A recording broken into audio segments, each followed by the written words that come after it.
सिद्धेभ्यः।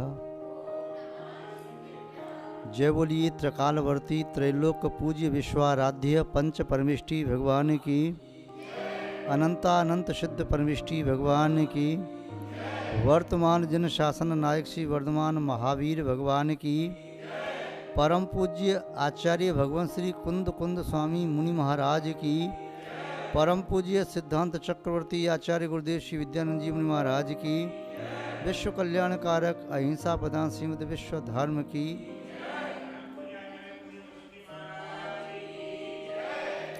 जैनम जयतु शासनम विश्व कल्याण कारकम। धर्म स्नेही सत श्रद्धालु यहाँ पर उपस्थित आप सभी भव्य वर पुंडरीक पुण्यात्मा महानुभाव, पूर्व में आपने देखा उत्तम मार्दव धर्म के संबंध में। आज उत्तम आर्जव धर्म के संबंध में थोड़ी सी चर्चा करें। उत्तम आर्जव धर्म धर्म का एक ऐसा अंश है जिसके बिना ऐसा प्रतीत होता है कि धर्म प्राणहीन ही हो गया हो। वे प्राणों के समान है। क्या विशेषता है उत्तम आर्जव धर्म में? क्या अर्थ होता है उत्तम आर्जव का? वे उत्तम आर्जव धर्म हमारे अंदर आज तक प्रकट क्यों नहीं हुआ? उसका बाधक कारण क्या है? उत्तम आर्जव शब्द का अर्थ होता है सरल भाव, ऋजु भाव। और वह ऋजु सरल भाव व्यक्ति के चित्त में तभी प्रादुर्भूत होता है जब वह शांत चित्त होकर के बैठे। चित्त में उथल पुथल मची रहती है, तब तक सरलता और शांति आती नहीं है। वे उथल पुथल क्यों मचती है?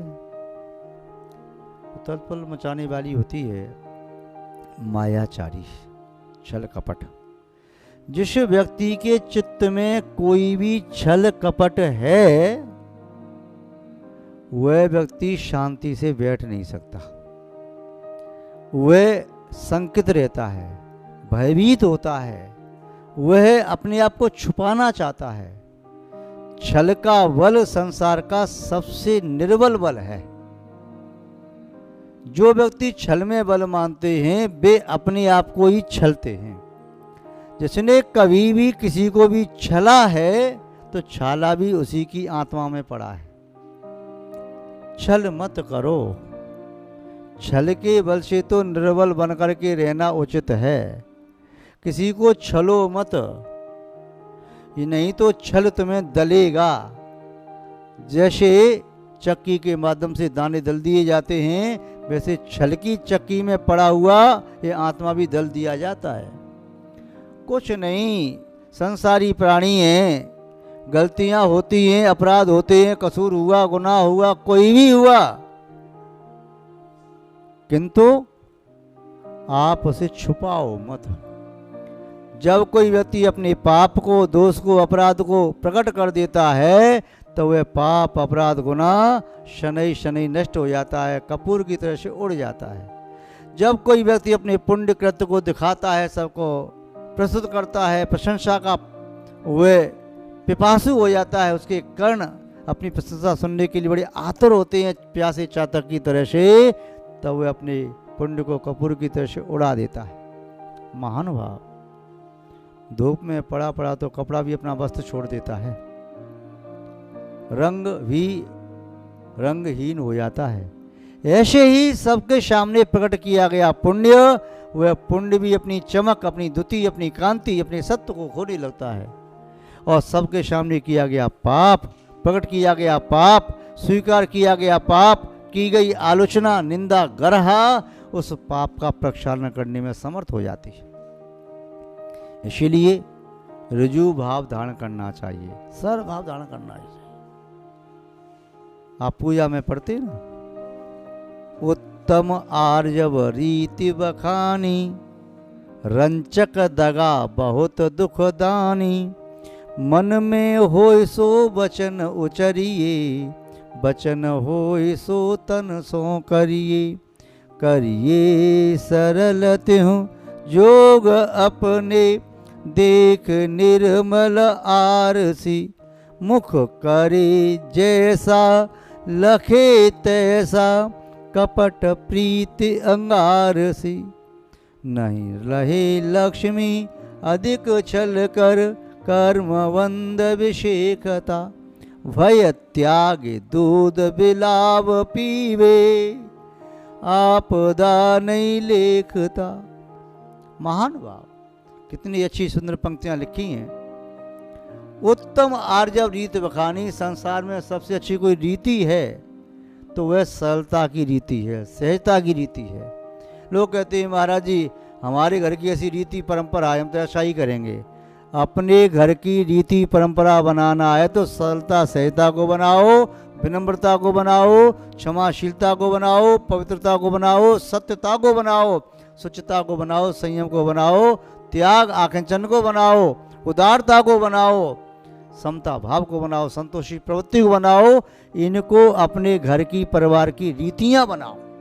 और जिसके परिवार की ऐसी रीतियां होती हैं, निसंदेह समझना चाहिए उस परिवार में आज नहीं तो कल मोक्ष मार्गी जीव जन्म लेगा। आज भी जन्म लिया ऐसे परिवार में तो वह भी परंपरा से मोक्ष मार्गी बनेगा, मोक्ष को प्राप्त करेगा। महान बात। तो सबसे उत्तम रीति आप कहते हैं honesty is the best policy, ईमानदारी सबसे अच्छी पॉलिसी है, नीति है। ईमानदारी को या सरलता को लगभग एक चीज है। ईमानदार व्यक्ति ही सरल हो सकता है और सरल व्यक्ति ही ईमानदार हो सकता है। महान भाव। कपट क्यों नहीं करें? कपट करने वाले की आत्मा में कपाट लग जाता है, सुख का प्रवेश उस आत्मा में होता नहीं। कपट करने वाले की आत्मा पर ऐसा कपाट लग जाता है जिसके कारण उसकी आत्मा में विद्यमान पाप बाहर निकल नहीं पाता, वह पाप का फल भोगता है, सड़ता रहता है। इसलिए कपट के कपाट को तोड़ करके सरलता के मुक्त आकाश में विचरण करो, तो आत्मा का सही आनंद आपको आ पाएगा। उत्तम आर्जव रीति बिखानी, रंचक दगा बहुत दुखदानी। रंच मातवी जो दगा करता है उसे बहुत दुख प्राप्त होता है। दगा किसी का सगा नहीं है। दगा, अरे हमारा तो सगा है, तुम्हारा नहीं होगा, नहीं, किसी का भी नहीं, राजा का भी नहीं, नहीं, रंक का नहीं, अमीर का नहीं, गरीब का नहीं, किसी राजनीति का नहीं, पंडित का, विद्वान का, साधु का, किसी का भी सगा नहीं है। दगा किसी का सगा नहीं है। नहीं मानो तो कर देखो। जिसने भी दगा किया है उनके जाकर घर देखो। दगा करने वाले व्यक्ति कभी सुखी नहीं रहते, वे तड़पते रहते हैं, बिलखते रहते हैं, कुछ भी प्राप्त कर लें छल कपट मायाचारी से, किंतु भोग नहीं पाते। ऐसे हजारों उदाहरण हैं जिन्होंने छल कपट से करोड़ों की संपत्ति इकट्ठी कर ली, किंतु भूकंप आया, बड़े बड़े महल मकान धराशायी भी हो गए। कोई बाढ़ आई, बहता हुआ चला गया, चोर चोरी करके ले गया, डांका पड़ गया, सामने सामने आंखों के सामने संपत्ति मिट्टी बन गई, विपत्ति बन गई। उस संपत्ति के कारण प्राणों चले गए। सीने पर रखी बंदूक, जो पैसा धन छल बल से और कपट से कमाया था, वह पैसा तो गया सो गया, पैसे के साथ प्राण भी चले गए। आपने वो सुना होगा प्रसंग, वो ग्वालिन दूध में पानी मिलाती थी और पानी मिला मिला कर उसने धन कमा लिया, और कमा करके क्या किया, उसने नाक में एक सोने की नथ पहन ली थी। वह नदी पार करती थी, पानी मिलाती थी, ये नथ पहन के जा रही थी, बड़ी इतरा रही थी, उसमें परछाई पड़ी थी पानी में। वो सामने पेड़ पर बंदर बैठा था, वो देख रहा था, उतर करके आया, छलांग लगा के नाव में पहुंचा और उसकी नथ खींच की, ऐसे नथ पानी में गिर गई। सब लोगों ने उसका मजाक उड़ाया, देखो तूने पानी से पैसा कमाया, पानी में गया। तब से कहावत बन गई, पानी का धन पानी में और ना कटी बेईमानी में। इसलिए कभी भी बेईमानी से धन मत कमाओ। ईमानदारी शाश्वत है, तुम्हारा ईमानदारी का है, विश्व का कोई भी व्यक्ति आपकी एक पाई भी छीन नहीं सकता। और बेईमानी का है तो पूरा संसार भी रक्षा करे तब भी उस बेईमानी की धन की कोई रक्षा कर नहीं सकता। रंचक दगा बहुत बदानी, मन में हो सो वचन उचरिए, वचन हो सो तन सो करिए। जो मन में आई वैसे वचन कहो, जो वचन कहते हो वैसा करो भी। ऐसा नहीं मेरे मन में पाप की भावना आ रही है, मेरे मन में आ रहा है मैं इसको गाली दे दूँ तो ऐसे देना प्रारंभ कर दो, नहीं तो पिटोगे। मेरे मन में इसको पीट दूँ तो ऐसा नहीं, किंतु तुम्हारे मन में खराब परिणाम आ रहा है उसे बदलो। बदले की भावना मन रखो, अपने आप को बदलो। आप कठोर वचन मत बोलो, अपने वचनों को बदलो, अपनी प्रवृत्ति को बदलो। कठोर और वक्र वृत्ति है उसे सरल सहज बनाओ। तो मन में हो सो वचन उचरिए, वचन हो सो तन सो करिए। आप ऐसा नहीं हाथ जोड़ करके सम्मान कर रहे हैं और मन में चल रहा है कम मौका मिले इसका घात कर दूं, वध कर दूं। वैसे कह रहे वाह आप तो बड़े उदार हैं, ऐसा है सोचा इसके धन को छीन के ले जाओ। तो ऐसी छलकपट मायाचारी उचित नहीं है। सरल करिए सरल त्यों जोग अपने देख निर्मल आरसी। आरसी माने आदर्श दर्पण। दर्पण को देख करके आप अपनी प्रवृत्ति बनाइए। मुख करे जैसा लखे तैसा कपड़ पीते आरसी। दर्पण में देखोगे मुंह टेढ़ा करोगे टेढ़ा दिखाई देगा, सीधा करोगे सीधा दिखाई देगा, दांत दिखाओगे दांत दिखेंगे, जीभ दिखाओ जीभ दिखाई देगी, मुंह बनाओगे टेढ़ा मेढ़ा करोगे वैसा दिखाई देगा। तो ऐसे ही आपकी वृत्ति बिल्कुल कांच की तरह से दर्पण की तरह से होना चाहिए। कपड़ पीत अंगार से नहीं रही लक्ष्मी अधिक छल कर कर्म बंद विषयकता। छल से लक्ष्मी ठहरती नहीं है, कर्मों का विशेष बंद होता है। भय त्याग दूध बिला पीवे आपदानी लिपेकता। जैसे कोई बिल्ली दूध पीते समय अपनी आंख बंद कर ले तो क्या संकट टल गया? उसे नहीं दिखाई दे रहा है कोई व्यक्ति डंडा लेके मारने के लिए आ रहा है, आंख बंद करके दिखी तो नहीं रहा, डंडा लेकर के मारने वाला तो आ रहा है, पीछे डंडा मारेगा वो आपका घात भी, वो बिल्ली का घात भी कर सकता है। इसीलिए यदि कोई व्यक्ति छल कपट को, अपने छल कपट को स्वीकार नहीं करे, उसका प्रायश्चित नहीं ले, आलोचना नहीं करे, किसी को मालूम नहीं है, अपने अंदर छुपा करके रखे, तो क्या छल कपट उसे छोड़ देगा? नहीं छोड़ेगा। जहर कोई चुपचाप भी पिए तभी अपना असर तो दिखाता है। तो मान भाव सरल और सहज बनिए। सरल कैसे? जल की तरह से सरल, जल कहीं भी स्थान बना देता है। सज्जन पे 100 चले, दुर्जन चले नेक, जो जमीन पाषाण की ठोके ठोके नवेक। सोना सज्जन साधन टूट जुने 100 बार, दुर्जन कुमार के एक ही धक्का दरार। मिट्टी के घड़े मत बनिए, सोने के घड़े बनिए। सोने का घड़ा 100 बार टूटता है, 100 बार जुड़ जाता है। मिट्टी का घड़ा एक बार टूट गया तो जुड़ेगा नहीं। सज्जन से 100 बार आप मित्रता करो, 100 बार बिगड़ जाए बात तो फिर क्षमा मांग लो, क्षमा कर देगा। महान भाव दुर्जन दुष्ट प्रवृत्ति छोड़ता नहीं है। तो सरलता सहता रग रग में होना चाहिए। जितने भी महापुरुष हुए देखो, एक एक महापुरुष को देखो, उनके व्यक्तित्व को देखो, वे कितने सरल थे। व्यक्तित्व हिमालय जैसा विशाल ऊंचा था, विराट व्यक्तित्व था, किंतु सरलता सहता भूमि की तरह से बड़े सरल सहज महान भाव। चाहे आचार्य शांत सागर जी महाराज हों, चाहे आचार्य श्री विवेक सागर जी महाराज, चाहे और भी आचार्य श्री विद्यानंद महाराज, कितने भी आचार्य को देखो इतना सरल सहज व्यक्तित्व। धर्म सागर जी महाराज, भोले बाबा, देशभूषणी महाराज, बहुत सीधे साधे। तो ये बड़े सरल व्यक्तित्व के धनी रहे। शावकों में देखो कितने शावक हैं, इतने सरल और सहज, मन में कहीं किंचित कोई दुराभाव नहीं। जो कुछ है कह देते हैं। लोग कहते हैं इनके पेट में तो पानी भी नहीं पचता, जो कुछ होता है सब कह देते हैं, मन में कुछ रखते ही नहीं है, गांठ ही नहीं है। अरे क्यों गांठ रखो? फोड़ी में गांठ पड़ जाए तो कैंसर बन जाता है, प्राणले बन जाती है। आत्मा में गांठ पड़ जाएगी तो मिथ्या तो ले जाएगी और नरक निगुक्ति की यात्रा कराएगी। इसलिए गांठ निकाल के रखो अलग। गांठ को खोल लो तो ठीक है, गांठ बांध के लिखनी नहीं है। महान भाव जवाहरलाल नेहरू और उनकी सरलता सहता, जब भारत स्वतंत्र हुआ 15 अगस्त 1947 को, अनेक राजाओं के पास स्वयं जाकर के उन्होंने करबद्ध निवेदन किया, अब भारत स्वतंत्र है, आपका राज्य इसमें विलय को प्राप्त होता है और आप भी स्वतंत्र भारत के स्वतंत्र नागरिक हैं, आपको सब अधिकार है। लाल बहादुर शास्त्री सरलता की प्रतिमूर्ति कहलाते। इसी तरह से